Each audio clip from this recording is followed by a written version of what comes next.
আরে কে আপনি এইভাবে অফিসের ভেতরে উকি মারছেন কেন? আমার মেয়ে এখানে কাজ করে।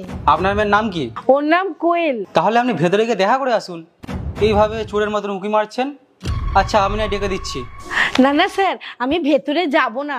আমি ভেতরে গেলে আমার মেয়ের সম্মান নষ্ট হয়ে যাবে। সবাই বলবে ওর মা গ্রাম থেকে কি বাজে কাপড় পরে এসছে। স্যার আমি ভেতরে যেতে পারবো না। আরে মা, কেউ এরকম কিছু ভাববে না। আচ্ছা আপনি আমার সাথে চলুন চলুন। স্যার আমি ভেতরে যেতে পারবো না। আপনি একটা কাজ করবেন, আমার মেয়েকে এই টাকাগুলো একটু দিয়ে দেবেন স্যার। ও এখানেই থাকে, এখানে তো খুব খরচ, তাই ওর জন্যই টাকাগুলো এনেছি। টাকা তো পেয়ে যাবে, কিন্তু আপনি এত দূর থেকে এসেছেন, একবার তো আমাদের দেখা করে যান। আচ্ছা তাহলে আমি ফোন করছি। আরে না না স্যার, না না। হ্যালো, হ্যাঁ কোয়েল, একটু নিচে আসো তো। হ্যাঁ স্যার বলুন। মা তুমি তুমি কি আমার সম্মানটা খাওয়াতে অফিসে চলে এসেছো? না না মা, আমি তোকে এই টাকাটা দিতে এসেছি। আমি তোমাকে বলেছিলাম টাকাটা অ্যাকাউন্টে জমা করে দিতে, তুমি কি আমার কথাটা বুঝতে পারোনি? মা আমি অ্যাকাউন্ট এসব বুঝতে পারি না। 2 বছর হলো তোর সাথে আমার দেখা হয়নি, তাই ভাবলাম টাকাটা দিয়ে তোর সাথে একবার দেখাও করে নেব।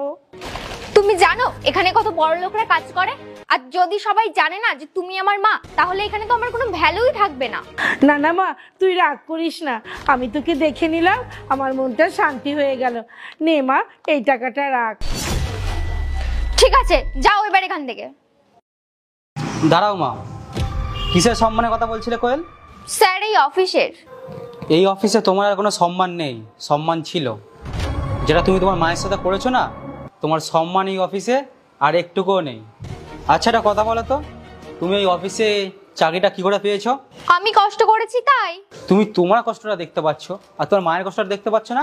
ছোটবেলা থেকে তোমাকে পড়িয়েছে, লিখিয়েছে, নিজে এত কষ্ট করে তোমাকে মানুষ করেছে। একটা গ্রামের মানুষ কীভাবে বাচ্চা মানুষ করে তুমি জানো? তুমি তো ভালোভাবেই জানবে, তুমি তো ছোটবেলা থেকে সেরকমভাবে মানুষ হয়েছো।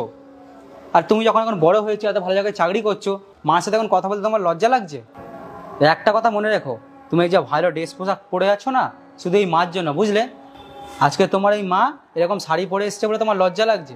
আজকে তোমার এই মার সাথে তোমার কথা বলতে লজ্জা লাগছে, কিন্তু উনি যখন টাকাটা দিচ্ছে ওইটা নিতে তো লজ্জা লাগছে না? আচ্ছা এই সেম মা যদি 4 চাকা করে আসে না, তখন তোমাদের লজ্জা লাগবে না? তখন তুমি অফিসের ভেতরে নিয়ে যাবে, বসিয়ে চা খাওয়াবে, সবাইকে ইন্ট্রোডিউস করাবে, এটা আমার মা, এটা আমার মা। আর আজকে মাটার এরকম অবস্থা বলে, ড্রেস পোশাক ঠিক নেই বলে তুমি সবার কাছে এনাকে সম্মান দিচ্ছ না। একটা কথা ভালো করে বোঝো কোয়েল, আজকে তোমার এই যে সাকসেস, তুমি আজকে এত টাকার মালিক।